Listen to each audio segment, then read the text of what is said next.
तो चलिए स्टार्ट करते हैं स्टैटिक जीके का पार्ट 16 और आते हैं क्वेश्चन नंबर फर्स्ट पे। देखिएगा क्वेश्चन नंबर फर्स्ट क्या कह रहा है। वंदे मातरम किस आंदोलन के दौरान भारतीय राष्ट्रीय आंदोलन का प्रेरक गीत बन गया था। वंदे मातरम बेसिकली एक स्लोगन के रूप में भी प्रयोग किया जा रहा था। वंदे मातरम का अर्थ क्या होता है, माता का वंदना, और उस समय जोर शोर से इस गीत का प्रयोग किया गया था। वही आपसे सवाल किया कि किस समय किया गया था, किस आंदोलन के टाइम में किया गया था। तो ये किया गया था स्वदेशी आंदोलन। स्वदेशी आंदोलन में आपका वंदे मातरम स्लोगन का प्रयोग किया गया था, या फिर गीत का भी। जैसा कि आप ऑप्शन में देख पा रहे हो, असहयोग आंदोलन, दांडी मार्च, ये सारा का सारा आधुनिक भारत के इतिहास का आपका आंदोलन है, जो कि हमारे आजादी का एक प्रमुख रोल प्ले किया था। चलिए देखते हैं थोड़ा सा हम लोग यहाँ पे क्या है वंदे मातरम और स्वदेशी आंदोलन क्या है। तो जैसा कि आपको पता होगा कि अंग्रेजों ने क्या किया था, हिंदू और मुस्लिम में फूट डालने के लिए बंगाल विभाजन किया था। बंगाल बहुत बड़ा रीजन बनता था, बिहार, झारखंड, आपका छत्तीसगढ़ वाला रीजन आ जाएगा, आज का बांग्लादेश आ जाएगा, पश्चिम बंगाल आ जाएगा और छत्तीसगढ़ आ जाएगा। तो इतना सारा मिलकर कौन सा रीजन बनता था, बंगाल। और बंगाल को इन लोग बहुत अलग करने का कोशिश किया। उसका रीजन था कि बंगाल में हिंदू मुस्लिम जितने भी धर्म के लोग रहते थे, जाति के लोग रहते थे, उन लोगों में यूनिटी बहुत ज्यादा था। तो इसको अलग करने के लिए क्या किया, बंगाल विभाजन किया। जैसा कि आपको पता होगा कि बंगाल विभाजन की घोषणा कब हुई थी। क्वेश्चन आपसे 2-3 टाइप का बनता है। घोषणा हुआ था आपका लगभग 22 जुलाई 1905 को। कहीं कहीं आपको 19 से 20 जुलाई भी लिखा हुआ मिल सकता है ना। इसके बाद क्या हुआ कि बंगाल के रहने वाले लोग स्वदेशी आंदोलन का चर्चा किए कि हम लोग इसके विरोध में क्या करेंगे, स्वदेशी आंदोलन। स्वदेशी आंदोलन मतलब कि अंग्रेजों का कोई भी सामान यूज नहीं करेंगे, अंग्रेजों के यहाँ काम नहीं करेंगे। स्वदेशी मतलब अपना होता है ना, अपने देश का। स्वदेशी आंदोलन चलाए। स्वदेशी आंदोलन कब चलाया गया, 7 अगस्त 1905 को, है ना। आपको एक चीज और पता होना चाहिए कि बंगाल विभाजन का घोषणा आपका जुलाई में हुआ था, बट बंगाल विभाजन हुआ कब, बंगाल विभाजन हुआ कब, तो ये हुआ था 16 अक्टूबर 1905 को। मोटो क्या था इसका, तो मोटो यही था कि हिंदू और मुस्लिम के बीच क्या डालना है, फूट डालना है, और ये चीज हो भी गया। चलिए अब थोड़ा सा हम लोग यहाँ पे वंदे मातरम वर्ड आ रहा है तो इसके बारे में देखते हैं। जैसा कि वंदे मातरम के बारे में हम लोग को पता है, क्या वंदे मातरम मतलब होता है माता को नमन। वंदे मातरम ये क्या है, तो ये अपना राष्ट्रीय गीत है, राष्ट्रीय गीत है ना। इसको गाने का टाइम कितना देर दिया जाता है, तो 65 सेकेंड है ना, इतना ही दिया जाता है ना, 65 सेकेंड, या फिर आप कह सकते हो 1 मिनट 5 सेकेंड। ठीक है, ये जो आपका वंदे मातरम है ये कब लिखा गया था, तो लिखा गया था 1876 में। 1876 में कहां पर लिखा गया था, तो आनंद मठ नामक एक उपन्यास था, उसी में वंदे मातरम लिखा गया था। किसके द्वारा लिखा गया था, तो बंकिम चंद्र चट्टोपाध्याय द्वारा, बंकिम चंद्र चट्टोपाध्याय। लेकिन ये फेमस किस समय से हुआ, तो जब से इसको राष्ट्रगीत के लिए चर्चा किया गया, और कब किया गया था, तो 1896 इट मीन्स कि यहाँ पे कांग्रेस का स्थापना हो चुका है। 1896 का कोलकाता अधिवेशन जिसका अध्यक्षता कौन कर रहा था, तो अध्यक्षता कर रहा था रहीमतुल्लाह सयानी। कौन कर रहा था, रहीमतुल्लाह सयानी के द्वारा क्या किया गया था, तो 1896 में जो कांग्रेस का अधिवेशन हो रहा था इसका अध्यक्षता किया गया, और इसी अध्यक्षता में वंदे मातरम को राष्ट्रीय गीत के रूप में दर्जा दिया गया था, और वहां पे इसको रिकॉग्नाइज किया गया। ये चीज आप याद रखोगे, ठीक है। वंदे मातरम ये किस लैंग्वेज में लिखा हुआ है, तो 2 लैंग्वेज का प्रयोग किया गया है। कौन कौन सा, तो पहला तो आप जानते हो संस्कृत का, और दूसरा हो जाएगा बांग्ला, है ना, बांग्ला लैंग्वेज। जो शुरुआत का 2 लाइन है, शुरुआत का जो 2 पद है वो आपका संस्कृत में लिखा हुआ, और बाकी का अदर पद जो है वो किस में लिखा हुआ है, तो वो लिखा हुआ है बांग्ला भाषा में। ठीक है, चलिए काफी फैक्ट हम लोग यहाँ पे देखे, आप याद रखोगे। स्वदेशी आंदोलन कब स्टार्ट हुआ, तो 1905 में आपका स्वदेशी आंदोलन स्टार्ट हुआ था।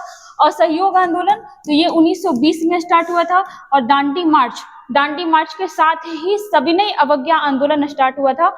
ये आप बताओगे कि दांडी मार्च, हम बहुत बार बताए हैं, एक प्रॉपर हम लोग का सेशन भी आया था इस पे। दांडी मार्च कब हुआ था, आप ये बताना। नमक आंदोलन को तोड़ने के लिए था, नमक सत्याग्रह के लिए था। ठीक है, चलिए आते हैं क्वेश्चन नंबर 2 पर। देखिएगा क्वेश्चन नंबर 2, काकड़ापाड़ा परमाणु विद्युत संयंत्र किस राज्य में है। काकड़ापाड़ा परमाणु संयंत्र कहाँ है, तो यह है आपका, देखिएगा गुजरात में। काकड़ापाड़ा जो परमाणु संयंत्र है ये कहाँ है, तो ये है गुजरात में। आई थिंक ये रिपीटेड क्वेश्चन है, ये एक सेशन में और आया था, गलती से यहाँ पे कनेक्ट हो गया। काकड़ापाड़ा परमाणु संयंत्र जो है आपका गुजरात में है। अगर बात करें गुजरात के बारे में तो देखिएगा, अगर आप सिंधु सभ्यता पढ़ते हो, अगर आप सिंधु सभ्यता पढ़ते हो तो भारत का एक शहर था, कौन सा नाम था उसका, लोथल, है ना, लोथल। ये कहाँ पड़ता था, तो ये गुजरात में ही पड़ता था। और जो लोथल था ये कैसा था, तो ये बंदरगाह वाला नगर था, बंदरगाह। सिंधु सभ्यता के किस शहर में आपका बंदरगाह था, तो ये लोथल था। लोथल से एक चीज और, लोथल में क्या था ना, लोथल आपका एक शहर था जो आज के गुजरात में बसता है, उस समय के भी गुजरात में था। सिंधु सभ्यता के समय ये काफी फेमस रहा था, उसका रीजन था कि यहाँ पे बंदरगाह था। दूसरा, हम लोग अगर सिंधु सभ्यता पढ़े हो तो आप जानते होंगे कि सिंधु सभ्यता में जितने भी नगर मिले हैं ना, उसका जो घर होता था उसका मेन दरवाजा घर के पीछे की ओर खुलता था, ना कि घर के आगे की ओर, मतलब सड़क की ओर, सड़क की ओर ना खुल के पीछे की ओर खुलता था। बट लोथल एक मात्र ऐसा शहर था जहां से जितने भी घर मिले हैं उनका दरवाजा जो है शहर के, सड़क के ही ओर खुलता था, ना कि पीछे की ओर। टोटल बात ये हुआ कि सिंधु सभ्यता में जो भी शहर था उसका घर का जो दरवाजा था वो सड़क की ओर ना खुलकर पीछे की ओर खुलता था, लेकिन लोथल में जो भी घर मिला है उसका जो मेन दरवाजा है ना वो सड़क की ओर खुलता है, पीछे की ओर नहीं खुलता। तो आप ये चीज भी याद रखोगे कि यहाँ जो आपका घर का दरवाजा होता था, घर का दरवाजा किसकी ओर खुलता था, ये खुलता था सड़क की ओर, सड़क की ओर। जैसे गुजरात के बारे में देखें तो देखिएगा, तटीय सीमा में सबसे लंबा तटीय सीमा किसका है, तो गुजरात का। सबसे लंबा तटीय सीमा, सबसे लंबा तटीय सीमा किसका है, तो ये आपका हो जाएगा गुजरात का, है ना, गुजरात का। चलिए, गुजरात में कौन सा मंदिर है, तो गुजरात में हो जाएगा आपका सोमनाथ मंदिर, है ना, जिसपे गजनवी द्वारा बहुत बार अटैक किया गया था। अभी गुजरात में क्या बनाया गया है, तो पांडुलिपि ग्रंथालय, पांडुलिपि ग्रंथालय ये क्या बनाया गया, तो ये बनाया गया है आपका, मतलब कहाँ बनाया गया, तो गुजरात में बनाया गया। अब देखो यहाँ पे परमाणु संयंत्र का बात हो रहा है, तो कुछ और परमाणु संयंत्र यहाँ पे हम लोग देखेंगे। जैसे काकड़ापाड़ा हम लोग क्या देखे, गुजरात में। जैसे अगर बात कर रहा है कर्नाटक, तो क्या कर्नाटक में कोई परमाणु संयंत्र है, तो जी हाँ है, कर्नाटक में है आपका कैगा, कैगा परमाणु संयंत्र कहाँ है, तो कर्नाटक में। जैसे एक राजस्थान में भी है, राजस्थान में कौन सा है, तो राजस्थान में रावत भाटा परमाणु संयंत्र कहाँ है, तो यह है आपका राजस्थान में। जैसे यूपी में कौन सा है, तो यूपी में है आपका नरोरा परमाणु संयंत्र कहाँ है, यूपी में। जैसे तमिलनाडु में देखते हैं तो दो ठो है यहाँ पे, कौन कौन सा, एक हो जाएगा कुडनकुलम और एक हो जाएगा आपका कलपक्कम, ये कहाँ है, तो तमिलनाडु में। और अभी उत्तर भारत में कहाँ बनाया जा रहा है, तो उत्तर भारत में बनाया जा रहा है हरियाणा में, है ना। चलिए आते हैं क्वेश्चन नंबर 3 पर। देखिएगा 3 क्या बोल रहा है, विधान परिषद किसी साधारण विधेयक को कितने समय तक रोक सकती है, विधान परिषद किसी साधारण विधेयक को कितने समय तक रोक सकती है। चलिए देखते हैं। देखिएगा कितने लोग गलती से ही क्या करेंगे ना, इसका 14 मार देंगे। साधारण विधेयक बोलेगा तो हम मैक्सिमम 4 मंथ बोल सकते हैं, और धन विधेयक बोलेगा तो हम कितना दिन लगा सकते हैं, मैक्सिमम 14 डेज। अगर आपसे धन विधेयक के बारे में पूछता है तो आप बताओगे कि मैक्सिमम जो विधान परिषद है ये 14 डेज रोक सकता है। अगर 14 डेज के बाद भी ये वापस नहीं लौट आएगा तो धन विधेयक पारित हो जाएगा, और आपका 4 माह क्या हो गया, तो ये हो गया आपका साधारण विधेयक। यहाँ पे आपसे चर्चा किया विधान परिषद, जैसे आपको पता है कि केंद्र लेवल पे क्या होता है, केंद्र लेवल पे होता है संसद, केंद्र लेवल पर होता है संसद, और राज्य लेवल पे होता है विधानमंडल। जैसे संसद के 3 अंग होते हैं, कौन कौन सा, तो राज्यसभा, लोकसभा, राष्ट्रपति। सेम राज्य में जो विधानमंडल है इसका भी 3 अंग होता है, कौन कौन सा, विधानसभा, विधान परिषद और आपका हो जाएगा राज्यपाल। तो वही चीज यहाँ पे दिया हुआ है, क्या दिया हुआ है, तो देखिएगा थोड़ा सा, आर्टिकल 168 के तहत क्या बताया गया कि प्रत्येक राज्य में एक विधानमंडल होगा, विधानमंडल होगा, ठीक है। और आपको पता होना चाहिए कि विधानमंडल हम बोल रहे हैं तो हमें पता है कि विधानमंडल में क्या क्या आएगा, तो विधानमंडल में आता है आपका 3 चीज, कौन कौन सा, तो आ जाएगा आपका राज्यपाल, और क्या आ जाएगा, विधान परिषद, और क्या आएगा, तो और आएगा आपका विधानसभा, है ना। और हम लोग को पता है कि विधान परिषद सारे राज्यों में नहीं है, पता है ना कि विधान परिषद सारे राज्यों में नहीं है, कहाँ कहाँ है, तो ये हो जाएगा आपका बिहार, यूपी, महाराष्ट्र, आंध्र प्रदेश, कर्नाटक, और तेलंगाना। इतने सारे राज्य में क्या है, तो विधान परिषद है, बाकी सारे में नहीं है। चलिए थोड़ा सा विधान परिषद के बारे में देख लेते हैं। आर्टिकल 169 में लिखा हुआ है किसके बारे में, तो विधान परिषद के गठन के बारे में। विधान परिषद के गठन के बारे में कहाँ लिखा हुआ है, तो 169 में। कैसे किसी भी राज्य में, ध्यान से सुनिएगा, किसी भी राज्य में विधान परिषद कैसे बनेगा। मान लो अपने बिहार को लेते हैं, तो बिहार में विधानसभा का जितना मेंबर बैठा हुआ है, बिहार में विधानसभा में जितने भी मेंबर हैं वो अपने पूर्ण बहुमत से एक्ट पारित करेंगे। अपने पूर्ण बहुमत मतलब 2/3 बहुमत से वोट पारित करेंगे और वो पारित किया हुआ उस एक्ट को संसद में भेजेंगे, और फिर संसद भी एक्ट पारित करेगा, संसद भी उसको बहुमत से पारित करेगा। उसके बाद बताएगा कि हाँ भाई बिहार में विधान परिषद बन सकता है। मतलब विधान परिषद कैसे बनेगा, तो किसी भी राज्य के द्वारा, वहां से कितने के द्वारा, तो 2/3 वोट से पारित किया जाएगा एक एक्ट, और फिर ये जब पारित हो जाएगा तो ये कहाँ पहुंचाया जाएगा, ये पहुंचाया जाएगा संसद में, और फिर संसद में भी पारित होने के बाद क्या होगा कि हाँ भाई फलना राज्य में विधान परिषद बन सकता है। खत्म भी ऐसे ही होगा। मान लो कि अपना बिहार देख रहा है कि भाई विधान परिषद का कोई काम नहीं है, फालतू का खर्चा जा रहा है, तो खत्म कैसे करना होगा विधान परिषद, तो वो भी ऐसे ही बनेगा कि विधानसभा के सदस्यों द्वारा एक पारित किया जाएगा आपका बहुमत से कि विधानसभा हम खत्म करना चाहते हैं, मतलब उसको डिस्पॉइल करना चाहते हैं। फिर कहाँ भेजा जाएगा, तो वो भेजा जाएगा संसद में, और फिर संसद के द्वारा, मतलब दोनों का आपका यहाँ पे कंट्रीब्यूशन होता है, विधानसभा का भी और संसद का भी। ठीक है, आपसे क्वेश्चन करेगा कि विधान परिषद में मैक्सिमम कितना मेंबर हो सकता है। तो देखिएगा वो ऐसे नहीं पता चलेगा। जैसे देखो अपने बिहार के बारे में बात करें तो बिहार के विधानसभा में कितना सीट है, बिहार के विधानसभा में है 243 सीट।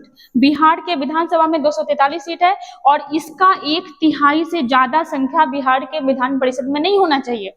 हम बिहार का बात करें, कंपेयर करेंगे बिहार से, यूपी का बात करें तो कंपेयर करेंगे यूपी से, है ना। तो देखो बिहार के विधानसभा में कितना सीट है, 243, और जब हम लोग कैलकुलेट करते हैं तो 81 आता है। मतलब बिहार के विधान परिषद में मैक्सिमम कितना मेंबर हो सकता है, तो 81। ठीक है, तो ये तो बिहार का हो गया ना पर्टिकुलर। आप कैसे याद रखोगे कि विधानसभा के सदस्यों का 1/3, विधानसभा के सदस्यों का 1/3 से ज्यादा संख्या विधान परिषद में नहीं होना चाहिए। कम से कम कितना होना चाहिए, ठीक है, ये तो मिनिमम हम लोग देखें, कम से कम कितना होना चाहिए, तो कम से कम 40 तो होना ही चाहिए, 40 से कम नहीं होना चाहिए। आप क्या देखें कि विधान परिषद में मैक्सिमम संख्या विधानसभा का 1/3 होना चाहिए कम से कम, और मिनिमम कितना होना चाहिए, तो मिनिमम आपका 40 होना चाहिए। अपने बिहार में कितना है, तो आइए बिहार का बात हो रहा है तो हम लोग चारों को देख लेते हैं। राज्यसभा का सीट है 16 अपने बिहार का, लोकसभा तो लोकसभा का 40 है, विधानसभा में 243 है, और विधान परिषद में कितना है, तो ये है आपका 75। मैक्सिमम कितना हो सकता है, तो मैक्सिमम आपका 81 हो सकता है। विधान परिषद साधारण विधेयक को कितने समय तक रोकेगा, 4 माह तक, और आपका धन विधेयक को कितने समय तक रोक सकता है, 14 दिनों तक, है ना। चलिए आते हैं क्वेश्चन नंबर 4 पे। देखिएगा संस्कृत में अलो उपनिषद नामक एक छोटे से उपनिषद की रचना किसने करवाई थी। अलो उपनिषद, पहले हम लोग उठाते हैं उपनिषद को। देखिएगा उपनिषद, पहले तो आइएगा कि उपनिषद होता क्या है। उपनिषद, तो उपनिषद के लिए एक वर्ड यूज होता है वेदांत मतलब वेद का अंत सबसे लास्ट में लिखा गया। वैदिक साहित्य में सबसे लास्ट में किसको लिखा गया, उपनिषद को लिखा गया, जिसको और भी क्या कहा जाता है, वेदांत कहा जाता है। उपनिषद का अर्थ क्या होता है, उपनिषद का अर्थ होता है गुरु के समीप बैठकर ज्ञान प्राप्त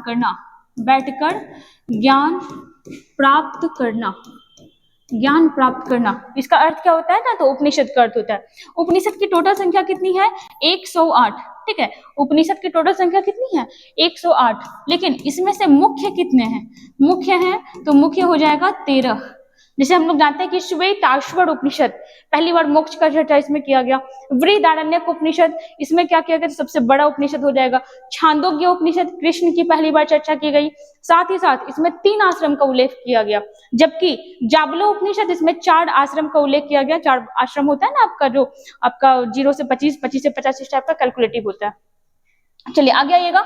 अब यहाँ पे आपसे सवाल किया कि संस्कृत में अलो उपनिषद नामक एक छोटे से उपनिषद की रचना किसने करवाई, तो ये कौन करवाया, ये करवाया अकबर।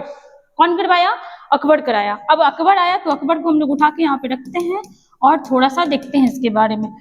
जैसे देखिएगा इसका टेन्योर कितना हो जाएगा काम करने का, तो 1556 से 1556 से कब तक? तो 1605 तक। 1556 से 1605 तक अकबर क्या किया? शासन किया। जैसे 1556 के साथ हम लोग डेट भी ले लेते हैं, 5 अप्रैल 1556 को इसका एक युद्ध हुआ था जिसको हम लोग जानते हैं पानीपत का दूसरा युद्ध, सेकंड युद्ध पानीपत का दूसरा युद्ध किसके बीच हुआ था? तो अकबर और हेमू के बीच हुआ था। अकबर और हेमू के बीच, जो कि हम लोग को पता है कि अकबर इस समय बहुत छोटा सा बच्चा था मेनली, लेकिन फिर भी जीता कौन था? अकबर जीता था। तो अकबर खुद नहीं लड़ा था, इसका एक संरक्षक था जिसका नाम था बैरम खां। इसका एक संरक्षक था जिसका नाम था बैरम खां, और यही लड़ा था अकबर की तरफ से। इसको खान ए खाना भी कहा जाता था, खान ए खाना। आगे आइएगा, देखिएगा एक चीज और, 1576 में एक युद्ध हुआ था जिसका नाम है हल्दी घाटी का युद्ध। हल्दी घाटी का युद्ध ये किसके बीच हुआ था? तो ये हुआ था अकबर और महाराणा प्रताप, अकबर और महाराणा प्रताप के बीच में। महाराणा प्रताप के बीच में जो अनिर्णायक युद्ध रहा था, इसमें किसी का जीत हाथ पता नहीं चला था। और 1576 में एक चीज और आप याद रखोगे कि जो बंगाल और बिहार वाला जो रीजन था, बंगाल और बिहार वाला जो रीजन था, ये किस साम्राज्य के अंतर्गत आ गया था? तो मुगल एम्पायर के अंतर्गत। 1576 में ही बंगाल और बिहार किसके अंदर काउंट होने लगा था? तो ये मुगल के अंदर काउंट होने लगा था। जैसे और भी देखिएगा, 1578 इसके जस्ट 2 साल बाद 1578 में इबादत खाने की स्थापना हुई थी। इबादत खाना जहां पे धार्मिक बातचीत होता था, 1578 में क्या हुआ था? तो इबादत खाना का स्थापना हुआ था। और 1582 में दिन ए इलाही धर्म की स्थापना की। दिन ए इलाही धर्म, ठीक है, इसकी क्या की? तो स्थापना की, एक नया धर्म चलाया था। और एक चीज आप और याद रखोगे कि दिन ए इलाही धर्म को अपनाने वाला एकमात्र हिंदू शासक, तो ये हो जाएगा आपका बिरबल, जिसका रियल नाम क्या था? तो इसका रियल नाम था महेश दास। तो ना आप इतना याद रखना। बाकी हम चर्चा किए हैं अकबर के बारे में कि अकबर के लाइफ का अंतिम युद्ध कौन सा था? तो असीरगढ़ का युद्ध था, 1601 ईस्वी में हुआ था। और ऐसे तो इसकी मृत्यु कब हुई थी? 1605 में एक बीमारी से इसकी मृत्यु हो गई थी। आंसर क्या हो जाएगा? Option number B. Question number 5 पर आइएगा। तो देखिएगा क्वेश्चन नंबर 5, किस जीव में लिंग गुणसूत्र नहीं पाए जाते हैं? गुणसूत्र, पहले आएगा गुणसूत्र के बारे में कि इसके बारे में पता कौन लगाया। तो देखिएगा कि गुणसूत्र जो होता है, इसके बारे में सबसे पहले 1888 में डब्ल्यू वोल्टेयर नाम का एक आदमी, कौन? तो डब्ल्यू वोल्टेयर नाम का एक आदमी पता लगाया। हम लोग को पता है कि मनुष्य के शरीर में कितने क्रोमोसोम होते हैं? तो अगर आपसे पेयर में पूछता है, पेयर में ही बेसिकली होता है, पेयर में पूछेगा तो 23 जोड़ी है ना। और अगर हमको पता है पेयर 23 जोड़ी हो रहा है, तो टोटल संख्या कितनी हो जाएगी? टोटल संख्या हो जाएगी 46। और एक चीज और आप जानिएगा कि गुणसूत्र में पाए जाने वाले, है ना, गुणसूत्र में पाए जाने वाले अनुवांशिक पदार्थ को क्या कहा जाता है? तो इसको कहा जाता है जीनोम। क्या कहा जाता है? जीनोम। आपसे क्वेश्चन किया है कि किस जीव में लिंग गुणसूत्र पाया ही नहीं जाता है? तो ये छिपकली में लिंग गुणसूत्र नहीं पाया जाता। लिंग गुणसूत्र अलग होता है।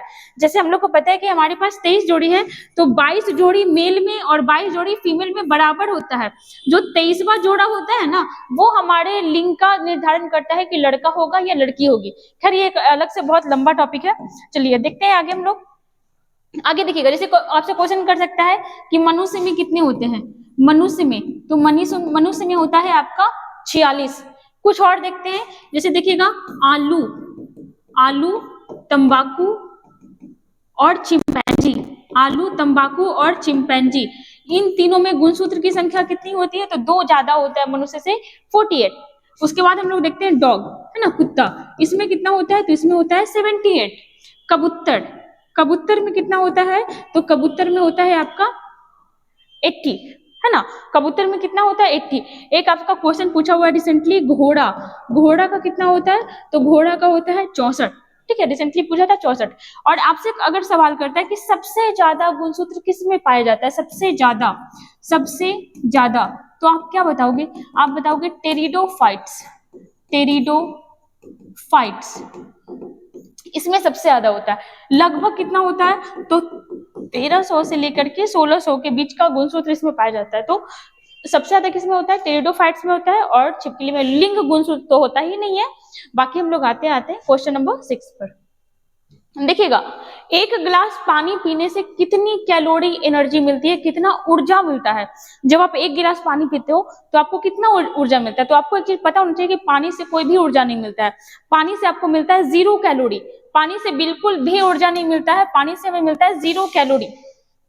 ठीक है, वैसे ही अगर हम लोग यहाँ देखें तो हम लोग को कैलोरी, हम लोग को ऊर्जा मिलता किससे है, तो ये मिलता है कार्बोहाइड्रेट से, फैट से, प्रोटीन वगैरह से। क्या होता है ना कि हम लोग को एनर्जी मिलते रहता है। चलिए हम लोग देखते हैं कि 1 ग्राम, अगर आप 1 ग्राम क्या खाते हो, कार्बोहाइड्रेट खाते हो, कार्बोहाइड्रेट, ठीक है, तो आपको कितना ऊर्जा मिलेगा, तो ये देखो यहाँ पे मिलेगा आपको 4.2 कैलोरी ऊर्जा, 4.2 कैलोरी। और इतना ही लगभग 1 ग्राम प्रोटीन से भी मिलता है। इतना ही भी जो होता है आपको कितना मिलता है, मतलब किससे मिलता है, तो ये मिलता है प्रोटीन से। सबसे ज्यादा एनर्जी किससे मिलता है, सबसे ज्यादा ऊर्जा, तो ये मिलता है आपका फैट से। ठीक है, इसको हम लोग हिंदी में क्या कहते हैं, वसा। सबसे ज्यादा जो होता है आपका फैट से मिलता है, जिसको हम लोग हिंदी में क्या कहते हैं, वसा, जो कार्बोहाइड्रेट का ही रूप होता है। कार्बोहाइड्रेट क्या होता है कि आप कार्बोहाइड्रेट खाए वो आपका इंस्टेंट यूज हो जाता है, लेकिन फैट क्या होता है ना कि कार्बोहाइड्रेट आपके बॉडी में जमा होते जा रहा है, होते जा रहा है, होते जा रहा है, और फिर वही जाके आपका फैट बन जाता है। फैट क्या होता है ना कि आपके बाद में भी यूज होता है वो, जैसे आप कभी फास्टिंग करते हो, कभी खाना नहीं खाते हो गुस्से में, तो क्या होता है ना कि उसी फैट वाला जो एनर्जी है वो आप यूज कर रहे हो, तो आपका बॉडी यूज कर रहा होता है। ठीक है, चलिए यहाँ पे आंसर क्या हो जाएगा, तो ऑप्शन नंबर डी हो जाएगा। सेम क्वेश्चन आया हुआ है एग्जाम में कि पानी से कितना कैलोरी ऊर्जा मिलता है। लोग को लगता है कि हम पानी पीते हैं तो हमारी बॉडी में एनर्जी आ जाता है, तो आप कुछ भी लगा देते हो, आपको याद होना चाहिए कि 0 एनर्जी मिलता है। चलिए आते हैं क्वेश्चन नंबर 7 पे।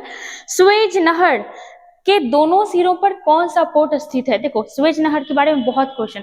सबसे पहले यूरोप और एशिया के बीच व्यापार बढ़ाने का काम किसकी वजह से हुआ, तो सुएज नहर की वजह से। और आप यहाँ पे बहुत कुछ देख सकते हो। चलिए आते हैं पहले सुएज नहर। पूछ रहे हैं कि दोनों सिरों पर कौन सा पोर्ट, बोले तो बंदरगाह स्थित है, तो ये हो जाएगा पोर्ट सईद और सुएज पोर्ट, दोनों हो जाएगा। ये कहाँ पर स्थित है, तो ये स्थित है आपका सुएज नहर के दोनों साइड में। आंसर क्या हो जाएगा, option number C both.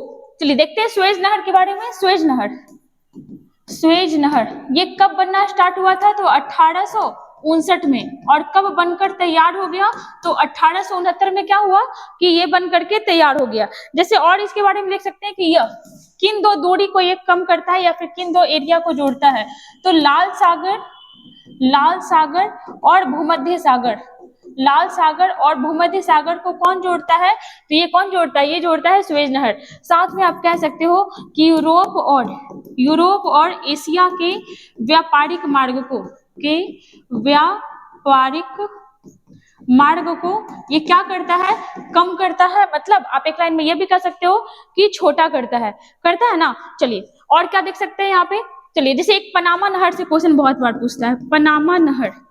Panama नहर ये किसको जोड़ता है, तो ये प्रशांत महासागर को किससे जोड़ता है, तो ये जोड़ता है अटलांटिक महासागर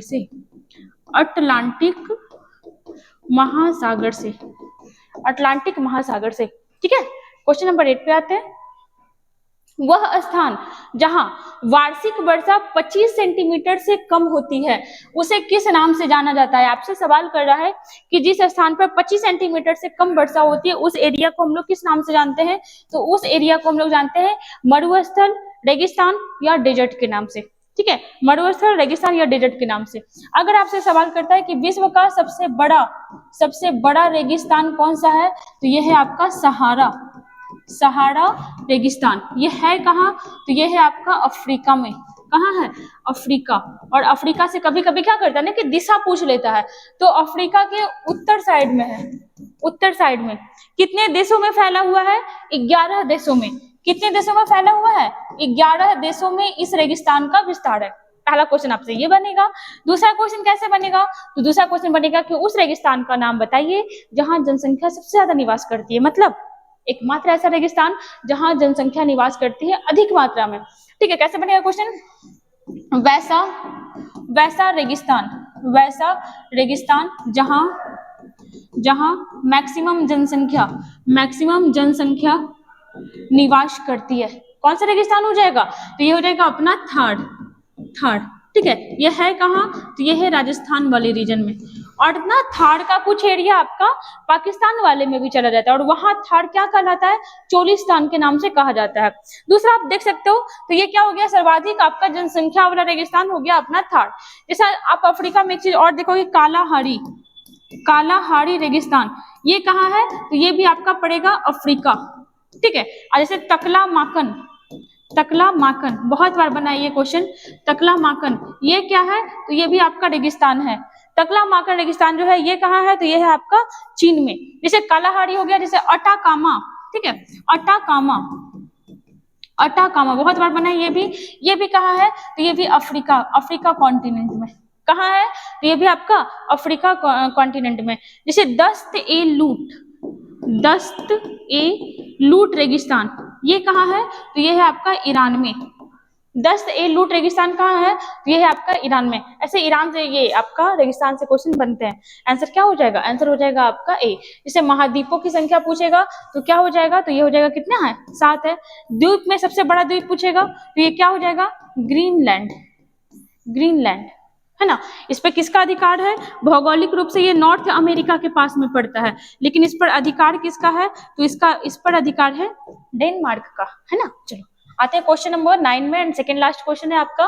भारत में सबसे पुराना जल विद्युत स्टेशन कहाँ है? सबसे पुराना जल विद्युत स्टेशन तो यह है आपका असम में। कहाँ है? असम में। और इसका नाम क्या है? ये जो आपका जल विद्युत स्टेशन सबसे पुराना था असम में, इसका नाम क्या है? तो इसका नाम है सिद्रापोंग, सिद्रापोंग जल विद्युत स्टेशन। कहाँ में? तो असम में। अगर बात करें असम के बारे में तो द लैंड ऑफ टी से कहा जाता है, द लैंड ऑफ टी किसे कहा जाता है? तो असम को कहा जाता है।